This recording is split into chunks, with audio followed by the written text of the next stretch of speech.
Boa noite, meus queridos. Boa noite, Nivaldo. Boa noite, Célia. Boa noite a todos. Mais uma segunda-feira. Mais um ano. Mais uma segunda-feira estamos aqui, nós dois, para nos juntarmos a vocês e estudarmos esse livro. E vamos lembrar, né, Nivaldo, que é mais um ano que está começando. Ano que estamos começando, dia 3 de janeiro. 3 de janeiro. 2022, né, Sérgio? Espero que a passagem de ano de vocês tenha sido com muita harmonia, com muita paz. Foi uma possibilidade que todos nós tivemos. Sabe aquele parente que a gente fica com o pé atrás? Isso. Espero que tenha tido a oportunidade, né, dessa reconciliação por ocasião do Natal. Isso, também do Natal, né? Já, o clima é o do Natal. Favorável. E vamos lembrar uma coisa que é muito importante. Vamos encarar esse ano de 2022 como um caderno novo que nós estamos recebendo. Em branco, né, Célia?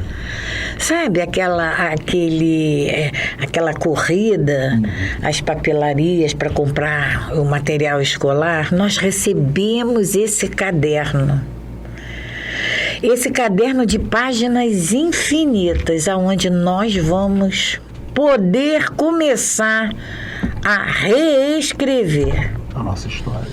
Que tenhamos a felicidade de podermos narrar uma outra história, uma história de mudança. No nosso estudo, nós não combinamos muita coisa antes. Não, isso não. O exemplo que a Célia trouxe do caderno era o que eu ia falar. Nós estamos recebendo esse caderno, esse livro em branco. Que cada um de nós, né, Célia, possa fazer um aproveitamento da melhor forma possível. E como dizia Chico, a gente não pode mudar o que já passou. O que passou não. É sério. Mas podemos começar a escrever essa nova história a partir de hoje e fazer um novo final. E tem a cada um de nós. A cada um de nós. E tem um lembrete, Nivaldo, muito importante. Todos nós somos obrigados a escrever nesse caderno uma nova história? Não. Se você quiser repetir a tua história passada, você tem plena liberdade para fazer isso. A única coisa que você não vai poder fazer é falar assim, poxa vida, eu não sabia que eu podia mudar. Reclamar, né, Sérgio? Reclamar. Então, que nós tenhamos a felicidade de escrevermos uma nova história. Que nós tenhamos a felicidade de semear uma nova colheita. E não preciso, né? Nós não precisamos falar da nossa gratidão, da nossa satisfação de começarmos mais um ano. Eu, Nivaldo, vocês, o Livro dos Espíritos. É muito gratificante para todos nós estarmos aqui, estudarmos esse livro, aprendermos essa espiritualidade que está sempre nos alertando, que nós precisamos fazer um caminho diferente, que nós podemos, que nós precisamos. Então, para dar início ao nosso estudo, vamos fazer a nossa prece de abertura, de início desses estudos. Agradecendo, Pai, sempre a Ti. Agradecendo por estarmos aqui vivendo mais um ano de nossas vidas. Te pedimos, Pai, que nos ajude. Pegue na nossa mão para que possamos fazer, para que possamos escrever uma nova história. Para que possamos, Pai, ter a alegria de ver que estamos procurando, estamos ávidos de desenvolver esses sentimentos puros, esses sentimentos nobres. Nos ajude, Pai, a sermos mais fraternos, mais amigos, mais benevolentes, mais indulgentes com todos esses irmãos que fazem parte da nossa vida, que passam pelo nosso caminho. Pai querido, que a tua mão, a tua luz ilumine esse caminho que precisamos e vamos ter que percorrer. Te pedimos as tuas bênçãos, te pedimos que a tua mão esteja sempre estendida para nos guiar, para nos orientar nessa jornada. Que assim seja, Pai querido. Graças a Deus. Graças a Deus. Então, Célia, retornando aqui, estamos hoje no nosso estudo de número 80. 80. Né? Vamos dar início falando sobre a infância, no capítulo 7 ainda, falando sobre agora infância, na questão 379. Mas antes da gente começar esse item, só fazendo aí uma retrospectiva muito sucinta e rápida, nos nossos 2 últimos estudos nós falamos sobre a influência do organismo no espírito. Só recordando, estudamos exatamente aquela condição do espírito ter uma faculdade e ele não conseguir manifestar essa faculdade por conta do corpo físico, da limitação dos órgãos. Da limitação dos órgãos. Ele tem, vemos até o exemplo, né, Célia? Ele é um grande pianista, mas ele tem uma dificuldade nas suas mãos e ele não consegue expor, colocar então o seu dom de tocar piano. E também falamos sobre aquela condição de termos um corpo físico perfeito, mas o espírito não tem habilidade. Então não é o corpo físico que vai propiciar esse dom, é o espírito que tem essa faculdade, essa habilidade, né? E ela vai se mostrar dependendo do organismo que ele vai habitar. Por que a gente está fazendo essa rápida retrospectiva? Porque nós vamos falar da infância. E vai ter tudo a ver, porque a gente agora vai falar do corpo infantil que recebe um espírito e a gente vai perceber que esse espírito não vai conseguir manifestar tudo aquilo que ele sabe de imediato, porque ele está num corpo limitado. Só lembrando, né, Nivaldo, que nós já falamos em programas bem anteriores que o espírito necessita do corpo físico. Perfeitamente. Então, se esse corpo físico não é uma ferramenta habilitada para que ele se utilize, ele não vai, ele vai deixar de executar, mas não porque a deficiência é dele espírito, a deficiência do corpo físico, da ferramenta. E o livro aqui, os espíritos trouxeram para a gente, né, Célia, aqui um exemplo. Uma pessoa habilidosa com uma ferramenta, mas a ferramenta, se ela estiver cega, ele não vai conseguir. É uma enxada. Uma pessoa que seja um exímio violonista, se ele tiver com um violão com as cordas ruins, ele não vai conseguir expressar o que ele sabe. Então, é exatamente isso que a gente quis voltar para que a gente dê início, então, agora. Nós vamos estudar a infância. Porque a primeira pergunta de Kardec, né, que é exatamente a gente, depois dessa explicação que Nivaldo deu, a gente vai entender por que Kardec está perguntando isso. E por que ele colocou nessa ordem, Célia? Ele não colocou aqui questões e perguntas aleatórias. Ele foi seguindo passo a passo para que a gente vá ganhando entendimento e podendo raciocinar e resolvendo as questões seguintes. Então, a questão 379, Kardec pergunta: o espírito que anima o corpo de uma criança é tão desenvolvido quanto a de um adulto? O espírito. Kardec está perguntando pelo espírito. Porque Kardec, a gente olha as crianças com as atitudes infantis, Isso. a gente imagina que ali é um espírito infantil também. Então Kardec perguntou e eles nos respondem. Pode sê-lo mais ainda se mais tiver progredido. Porque ele está perguntando se o espírito que anima o corpo de uma criança é tão desenvolvido como o do adulto. Então ele diz que pode ser mais ainda, se mais tiver progredido. Aonde? Encarnações passadas. Isso. Né? São somente os órgãos imperfeitos que o impedem de se manifestar. Falamos isso, né? Ele age de acordo com o instrumento que, com o auxílio do qual pode manifestar-se. Então, ele agora a gente entende a pergunta e a resposta dos espíritos. Ele está num corpo que ainda não se formou completamente. Então, aquele espírito, evidentemente, que ele não vai ter condições de se manifestar de uma forma plena. Essa pergunta, a 379, ela, depois que eu li que eu tive contato com essa pergunta de Kardec com a resposta da espiritualidade, eu mudei a maneira como eu falava.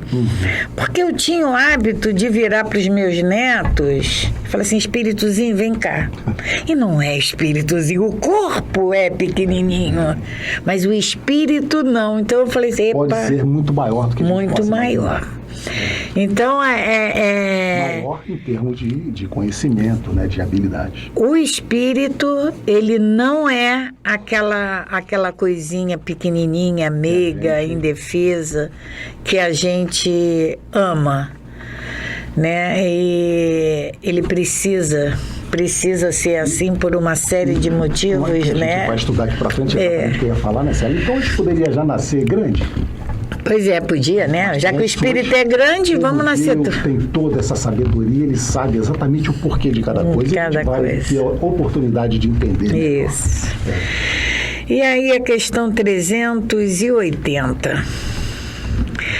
Não se levando em conta o obstáculo que a imperfeição dos órgãos opõe à sua livre manifestação, o espírito de uma criança de tenra idade pensa como uma criança ou como um adulto. Então, Kardec, ele lá em cima, ele perguntou se o espírito de uma criança é tão desenvolvido. Quanto? O espírito, sim. Aí ele diz que é desenvolvido. Aí ele faz essa pergunta. Mas pensa igual? Mas pensa igual? Aí a gente não pode esquecer da resposta que a espiritualidade nos deu na última frase da questão anterior. A espiritualidade nos diz assim: o espírito age de acordo com o instrumento que dispõe. Por isso nós fizemos aquela breve introdução, porque aqui a gente vai ter que usar todo aquele conhecimento que nós tivemos sobre o efeito dos órgãos no espírito. Então, essa pergunta de Kardec, a gente já pode responder. Em função dessa resposta, o espírito age de acordo com o instrumento que dispõe. A gente pode responder a essa pergunta. Mas vamos repetir a pergunta e emendar na resposta da espiritualidade. A questão 380, não se levando em conta o obstáculo que a imperfeição dos órgãos opõe à sua livre manifestação, o espírito de uma criança de tenra idade pensa como uma criança ou como um adulto? Vamos lembrar que está falando do espírito. Do espírito. Esse espírito está habitando o corpo de uma criança que ainda não teve o seu desenvolvimento completo. E aí, na pergunta, ainda diz que não vamos levar em conta esse obstáculo que os órgãos impõem. E a espiritualidade nos responde: Quando criança, é natural que os órgãos da inteligência não possam lhe dar toda a intuição de um adulto, já que não estão desenvolvidos. Sua inteligência é, de fato, muito limitada, enquanto aguarda que a idade lhe amadureça a razão. A perturbação que acompanha a encarnação não cessa de súbito por ocasião do nascimento. Só gradualmente se dissipa com o desenvolvimento dos órgãos. Então, Kardec, mais uma vez, a espiritualidade, mais uma vez, ela vem nos explicar claramente a importância desses órgãos. O espírito de uma criança, ela precisa desse cérebro que faz parte da matéria. A mente, né, Nivaldo? Como nós falamos no programa anterior. Mente e cérebro. Mente e cérebro. A mente é lá do espírito, mas ela precisa do cérebro para se manifestar. Ele precisa dos órgãos. Precisa dos órgãos.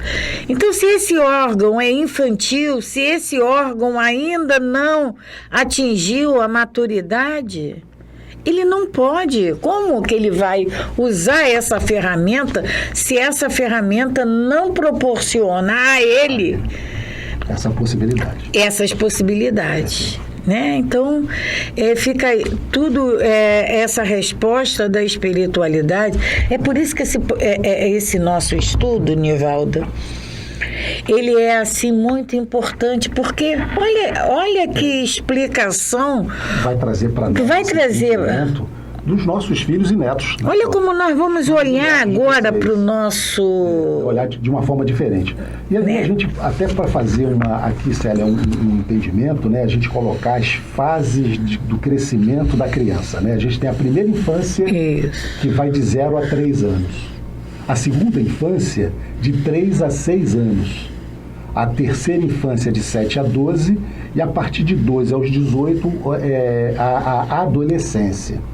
Isso é importante porque a gente vai daqui a pouco estudar, Célia, até quando a gente consegue influenciar e modificar, moldar esse espírito. Daí essa importância desse espírito ainda não ter todas as suas faculdades disponíveis para que a gente possa ensiná-lo, mostrar para ele ou corrigir tendências que a gente possa perceber que não seriam as melhores.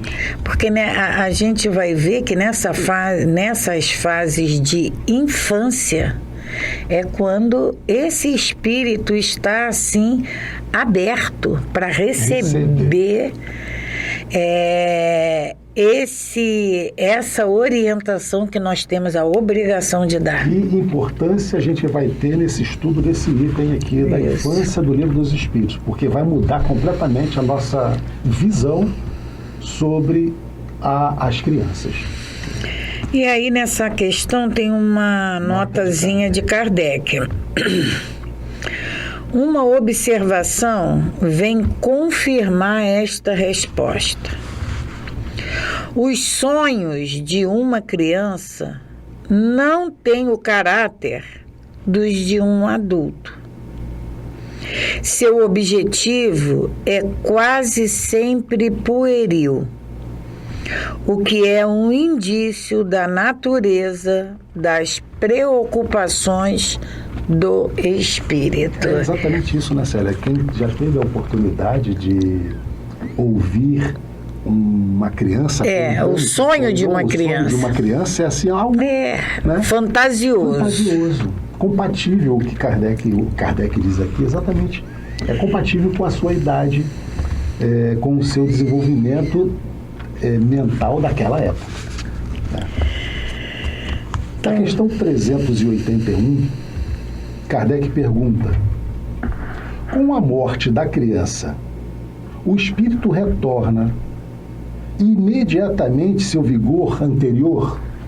Então, vamos imaginar uma criança que tenha morrido, Célia, e esse espírito vai voltar para o mundo espiritual já se transformando naquele espírito desenvolvido? E eles nos respondem: ele deve fazê-lo, já que está desembaraçado de seu envoltório carnal.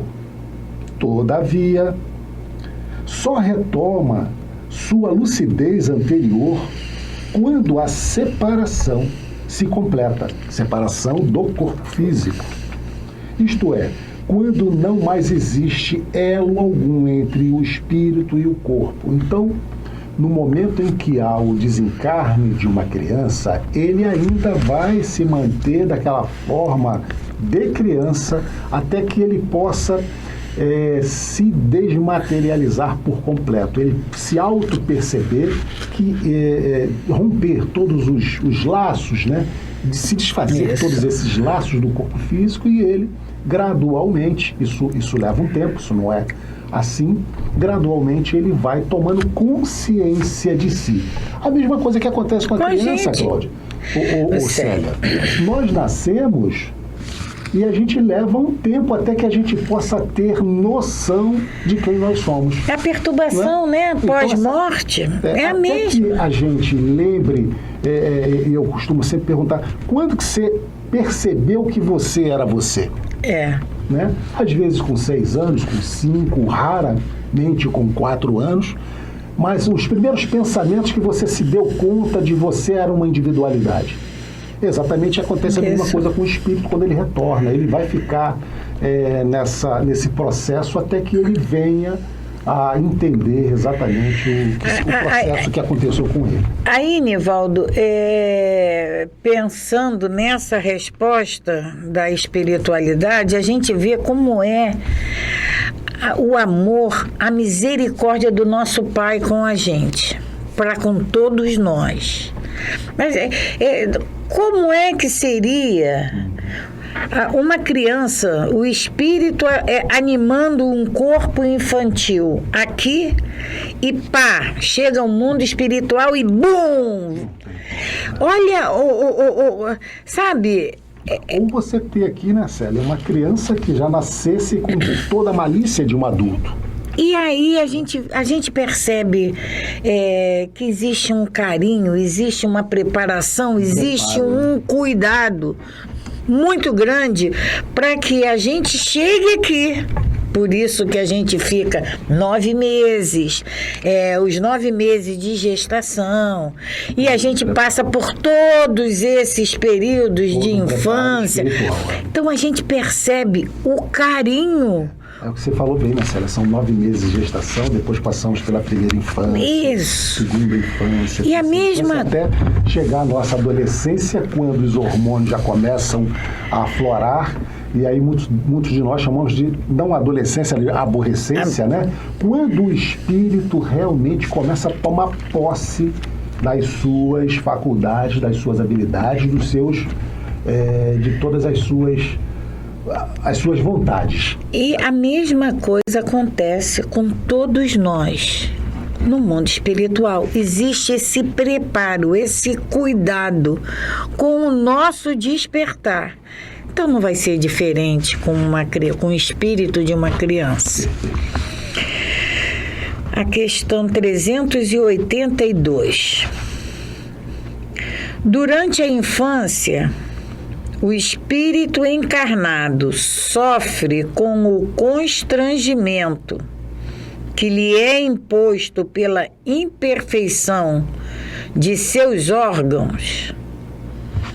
Então, durante a infância, lembra que nós falamos lá atrás dos órgãos não desenvolvidos ou dos órgãos sequelados? E que o espírito ficava constrangido de querer fazer e não poder fazer. Então, Kardec aqui Será que na criança também acontece isso? Está fazendo exatamente essa pergunta. Não tem sequela, os órgãos estão desenvolvidos. Mas ele está no período da infância. Ele vai estar constrangido? Ele vai estar, esse espírito vai estar. Tem consciência de que ele quer e o corpo não permite? Pois é. Resposta da espiritualidade: não. Esse estado é uma necessidade. Está na natureza e de acordo com os desígnios da providência. É um período de repouso para o espírito. A gente não pode esquecer que antes desse período da infância, houve lá atrás um período da gestação. É todo esse cuidado, todo esse preparo para que passemos por todas essas fases que temos que passar. O espírito, então, ele está nessa forma de adormecimento até, né? Isso. De minimização. Como a gente já viu aqui, colocamos a reencarnação de Segismundo, né? Que o espírito é reduzido e é depositado no óvulo, né? Isso. Então, dali, ele não vai ter a consciência de que quer e não pode. Ele não tem, ele só vai descobrindo isso.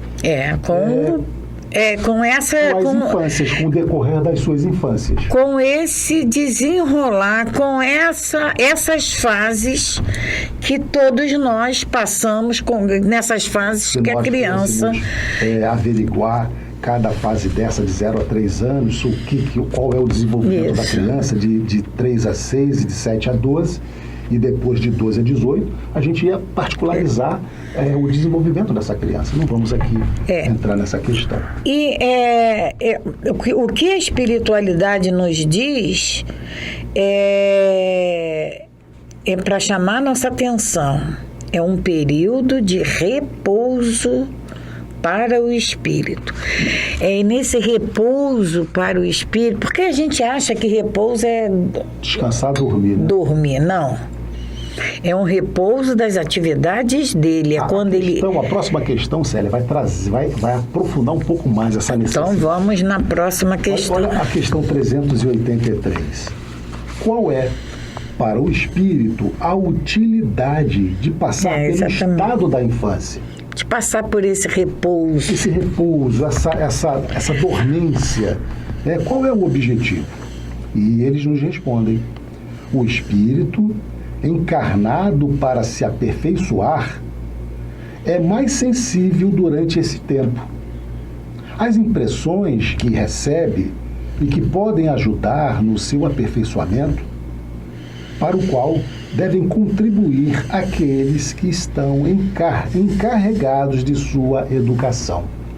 Então, a sabedoria divina traz para nós exatamente esse período em que a criança passa por esse processo de adormecimento da primeira, da segunda e principalmente da primeira, da segunda e da terceira infância também, é exatamente esse período em que ele é mais maleável, é aquela massa que você pode moldar. Então é nesse período, é nessas infâncias que nós vamos observar os nossos filhos e os nossos netos e ver as tendências deles e corrigi-los, porque nesse período, como eles nos dizem, eles estão mais aptos a receber esses ensinamentos. E é aí que a gente tem que trabalhar.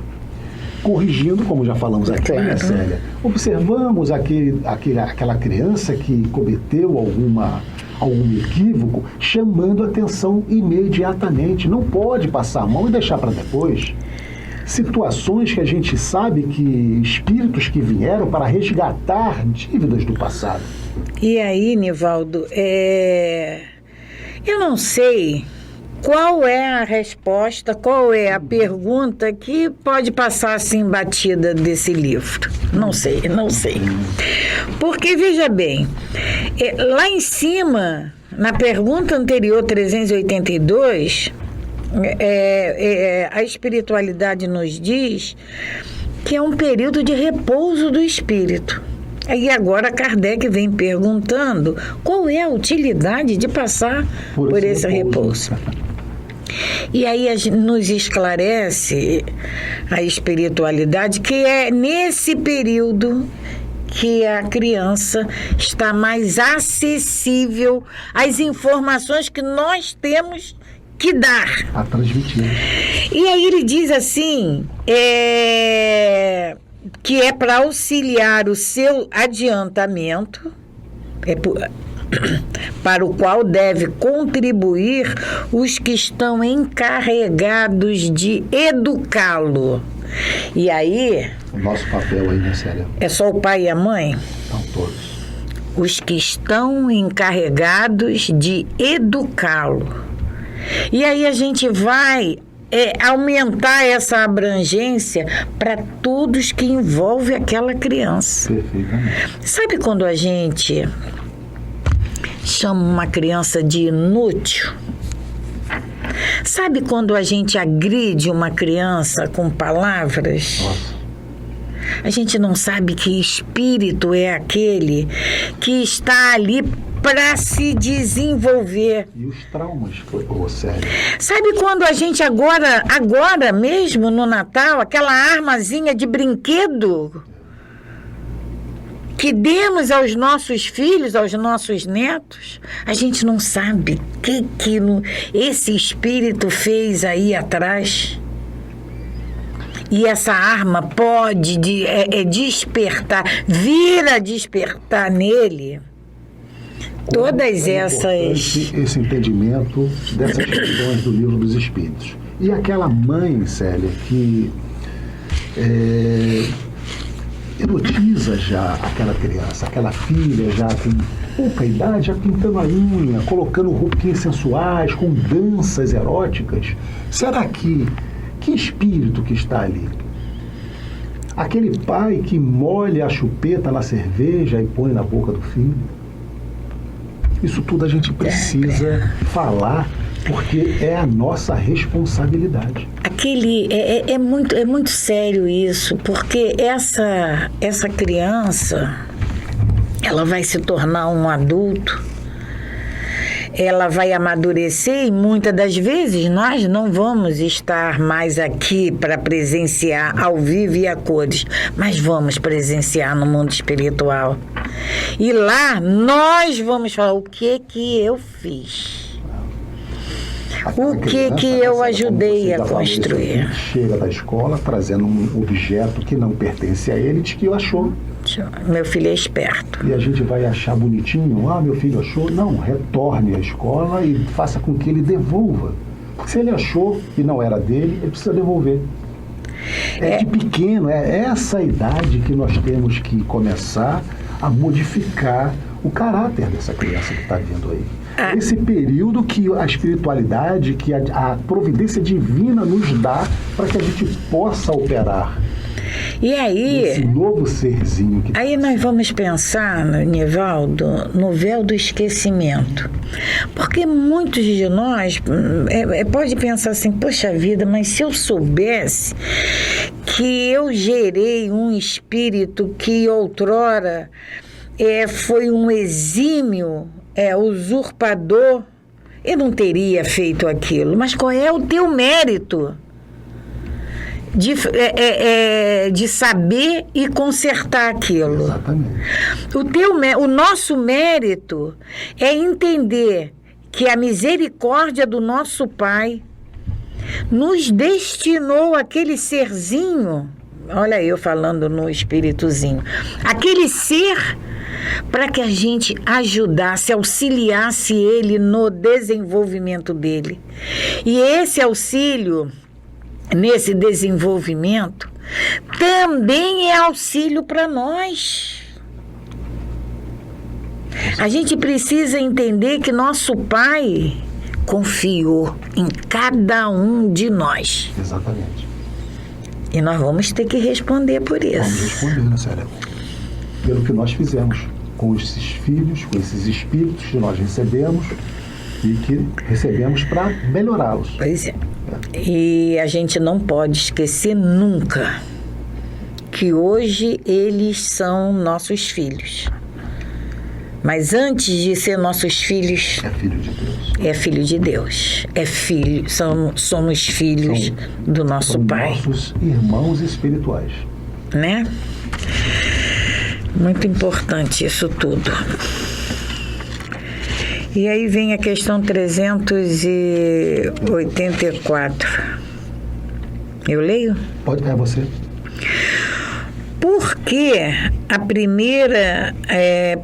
primeira manifestação da criança é o choro. Por quê, né? Por que a primeira manifestação da criança é o choro? Toda criança, normalmente, quando chora. Ai, cheguei nesse mundo, não quero. Meu pai, o que você fez? Quero voltar. É por isso que ela chora? Vamos ver o que a espiritualidade nos diz. Para estimular o interesse da mãe e provocar os cuidados que lhe são necessários. Vai ter que entender essa lista para despertar. Agora você vê bem, uma mãe que acabou de passar um parto normal, né? Que acabou de passar por aqueles momentos Dores, né? de dores. Dores do parto, né? E aí nasce aquela criança que ela esperou, que ela acalentou, que ela carregou durante 9 meses, né? Que esse amor foi sendo desenvolvido e nasce essa criança e ela chora. Qual é o sentimento? O que uma mãe quer fazer quando vê esse serzinho indefeso chorando? Se não é pegar né? Não chora, meu filho. Então, olha só, para estimular o interesse da mãe e provocar os cuidados que lhe são necessários. Não compreende, aí continua a espiritualidade, né? Não compreendes que, se suas manifestações fossem todas de alegria, quando ainda não sabe falar, pouco se inquietariam com as suas necessidades? Imagina se uma criança rindo. Tá bem, então deixa ela. Não preciso me preocupar. Não precisa. Então, quando ele chora, quando essa criança chora, é como tivesse falando assim, é o nosso pai falando assim: eu sou indefeso, cuida de mim. Cuida de mim. Né? E aí a espiritualidade termina. Admirai, pois, em tudo a sabedoria da providência. A gente não pode esquecer nunca disso. A sabedoria, a misericórdia, a bondade, a benevolência, todos esses atributos que a gente E aí, Célia, dá ao nosso nada Pai. É por acaso. Nada. Nada. Nada. Tudo tem o seu determinismo. Aí antigamente a gente achava que a criança chorava porque o médico dava-lhe um tapão no bumbum dela, né? Eu acho que isso acontece ainda hoje quando a criança não chora, né? Mas o choro, a função do choro Sensibilizar. é essa, sensibilizar. Cuida de mim. E a gente sabe, né, Célia, que o homem, né, é um dos únicos que o filho é totalmente dependente. Totalmente dependente. Se nós pegarmos uma criança recém-nascida, ela deixá-lo... Ela vai definhar. A gente não tem isso aí, né, com pintinho e outros animais, né, que conseguem ali... Mas tem essa finalidade que a espiritualidade traz, que é exatamente de provocar na mãe essa paixão, né, esse amor maternal e cuidar desse espírito que está despontando, reencarnando mais uma vez. A questão 385 Ele é bem é grandinho. grande, né, Célia? Eu acho que seria interessante. A gente vai começar a ler. É, E mas se por acaso a gente termina no nosso próximo encontro. Questão 385 diz assim: de onde se origina a mudança que se opera no caráter numa certa idade e particularmente ao sair da adolescência? É o espírito que se modifica? A gente não percebe que chega em um determinado momento, né? Chegamos à adolescência, que a gente chama muitas das vezes de aborrecência, que um filho se modifica.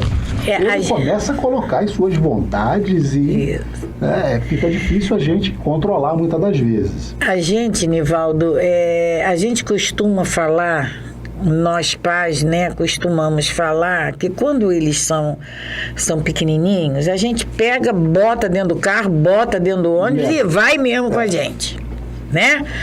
E aí depois chega uma determinada, aí eu já, quanto mais velhinho vai ficando, mais relutante também vão sendo, até que chega uma idade que diz assim, não vou, e acabou. Então, foi o espírito que modificou? Não vamos esquecer que o espírito, ele não é pequenininho, ele não é infantil exatamente como aquele corpinho. Saindo, Célia, ele está saindo daquele repouso. Aquele repouso que nós falamos aqui do início. Ele aí está assumindo realmente todas as suas... todo o seu caráter. Se nós... Ele vai tomando... Por isso da importância da questão 383. Se nós percebemos um desvio de caráter nessa criança, é preciso que a gente tenha tentado corrigir. Porque nessa fase, aí já não vai dar mais. Agora não dá mais.